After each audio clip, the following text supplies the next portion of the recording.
नमस्कार, स्वागत है आपका इंडिया रिपोर्ट में और मैं हूं आपके साथ सुष्मिता तिवारी। यूपी के संत कबीर नगर में बेमौसम बरसात ने कहर बरपा रखा है, जिससे काफी नुकसान गरीब किसानों को उठाना पड़ रहा है।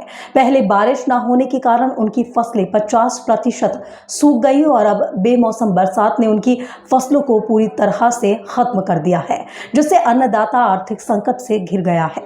संत कबीर नगर में 4 नदियां बहती हैं, जिसमें उत्तर छोर पर राप्ती है तो दक्षिण छोर पर घाघरा है। आमी और कुवानो जिले के बीचों बीच बहती हैं, जिनमें आई बाढ़ ने किसानों की सैकड़ों हेक्टेयर फसलों को जलमग्न कर उन्हें पूरी तरह से खत्म कर दिया है। नदियों के बढ़ते जलस्तर से जिले के तकरीबन दर्जनों गांव प्रभावित हैं, जिसमें उनकी सैकड़ों हेक्टेयर फसल भी डूबकर नुकसान में बह गई है। जिले के उत्तरी छोर पर राप्ती नदी के बढ़ते जलस्तर ने आसपास के लोगों की नींदें उड़ा रखी हैं, तो वहीं राप्ती नदी पर बने संत कबीर नगर और गोरखपुर को जोड़ने वाले बढ़ाया ठाटर पुल के घटिया निर्माण ने स्थानीय लोगों की मुसीबतें और बढ़ा दी हैं।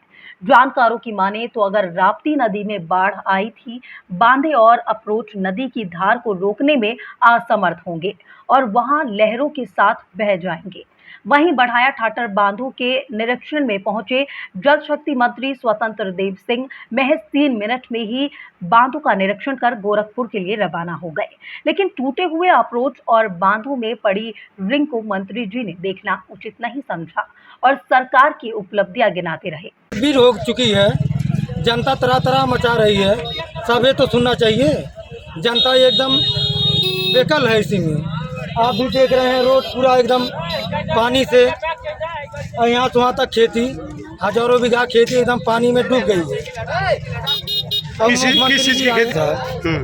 धान की खेती थी और पक्के पूरा फसल तैयार थी जनता की, और सब पानी में एकदम वो है। और गांव भी, कुछ गांव भी दलित बस्ती है, वो भी पानी में डूब रही है। विधायक जी के लिए क्या सबको कोई नहीं है, कहाँ आए बांटने के लिए, कुछ भी नहीं बटाया अभी यहाँ पे।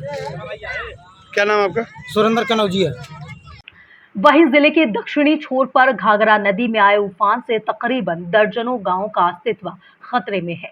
बाढ़ ने उनकी फसलों को तो नुकसान कर दिया, पर अब उनके आशियाने भी नदी में समाहित होते जा रहे हैं। वहीं बाढ़ स्थिति का जायजा लेने पहुंचे मुख्यमंत्री योगी आदित्यनाथ ने बाढ़ क्षेत्रों का हवाई सर्वेक्षण किया और घाघरा नदी के तटीय क्षेत्रों के बाद पीड़ितों को राहत सामग्री वितरित करते हुए अपने तीनों विधायकों को निर्देशित किया कि हर संभव उनकी मदद कर रिपोर्ट शासन को भेजे, जिससे किसानों की पूरी मदद की जा सके। राप्ती और ये घाघरा, सरयू, गंडक, इधर नेपाल के पानी आने के कारण कुछ स्थिति दयनीय हुई है। कुछ जिलों में ज़्यादा प्रभावित हुआ है किसान, और ये सभी किसानों को, गांव वालों को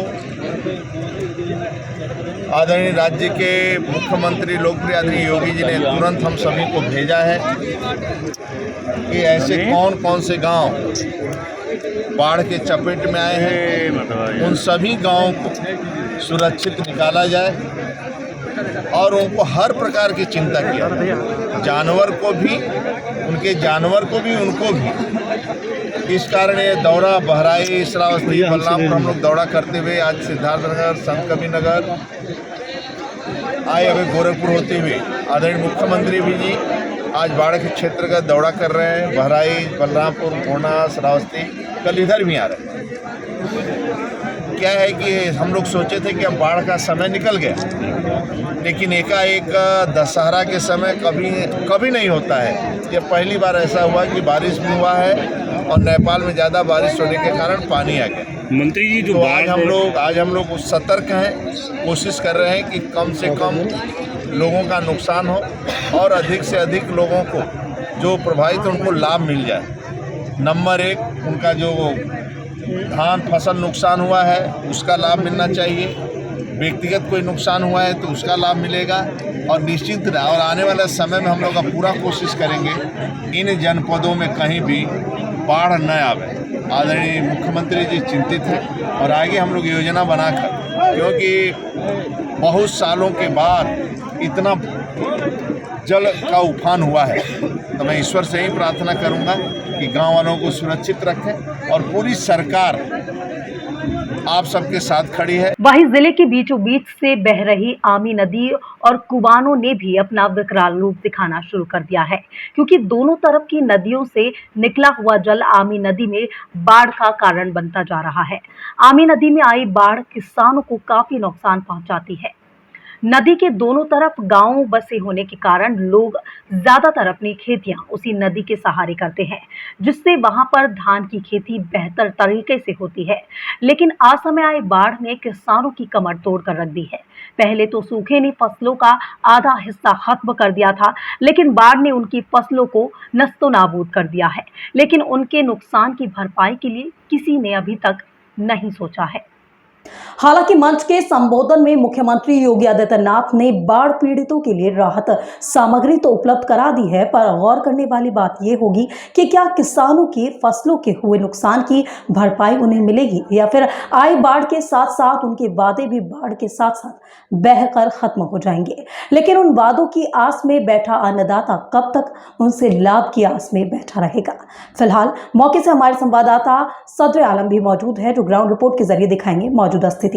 बीते दिनों हुई मूसलाधार बारिश के कारण जो है सारी नदियां उफान पर हैं। वहीं संत कबीर नगर में 4 नदियां जो हैं बहती हैं, जिसमें राप्ती नदी है और घाघरा नदी है। घाघरा नदी में जलस्तर इतना तेजी से बढ़ा हुआ है कि वहां पर तकरीबन 17 गांव ऐसे हैं जो पूरी तरह से जलमग्न हो गए हैं और ग्रामीणों की जो फसलें काफ़ी नुकसान हो गई है। वहीं पर जो है बढ़ते हुए जलस्तर को देखते हुए सूबे के मुख्यमंत्री योगी आदित्यनाथ ने बाढ़ क्षेत्रों का हवाई सर्वेक्षण किया और लोगों में राहत सामग्री बांटी। राहत सामग्री बांटने के बाद लोगों को तत्काल तो सुविधाएं मुहैया करा दी गई, लेकिन जो उनकी जो फसलें पहले तो सूखे की मार झेली, उसके बाद फिर बाढ़ में काफ़ी फसलें नुकसान हो गई। अब उस पर किसी ने बोलने की जहमत नसीब नहीं की। लेकिन वहीं जो है बात करते हैं राप्ती नदी की, तो राप्ती नदी का भी जलस्तर दिन ब दिन बढ़ता जा रहा है। वहाँ पर जो घटिया मटेरियल से निर्माण किया हुआ बढ़िया टाटल के पुल का अप्रोच जो है एक एक करके बह गया है और वहाँ पर जो है जल शक्ति मंत्री स्वतंत्र देव सिंह भी वहां पहुंचे, लेकिन उन्होंने भी जो बंधे का निरीक्षण मात्र 3 मिनट में कर उन्होंने वहां से मसले को पूरी तरीके से सुलझा समझ लिया और वहां से सरकार की उपलब्धियां गिनाते हुए चले गए। लेकिन वहीं पर सबसे ज़्यादा जो है नुकसान पहुंचाने वाले आमी नदी जो पूरे ज़िले के बीचों बीच से बह रही है, वो भी काफ़ी उफान पर है और ज़्यादातर जो किसानों की फसलों को नुकसान पहुंचा रही है। अब नुकसान उनका इस तरह से है कि अभी तक जो है उन्हें कोई भी मुआवजा नहीं दिया जा सका। घाघरा नदी के तटबंधी क्षेत्रों पर जो है मुख्यमंत्री ने राहत सामग्री तो पहुंचा दी, लेकिन वहीं जिले के बीचों बीच जो आमी नदी बह रही है उसमें जो हुए नुकसान की भरपाई आखिर कौन करेगा। इंडिया रिपोर्ट के लिए संत कबीर नगर से मैं सदर आलम खान। फिलहाल इस वीडियो में मेरे साथ बस इतना ही। आगे की और तमाम अपडेट्स और खबरों से जुड़े रहने के लिए बने रहे मेरे साथ, देखते रहें इंडिया रिपोर्ट।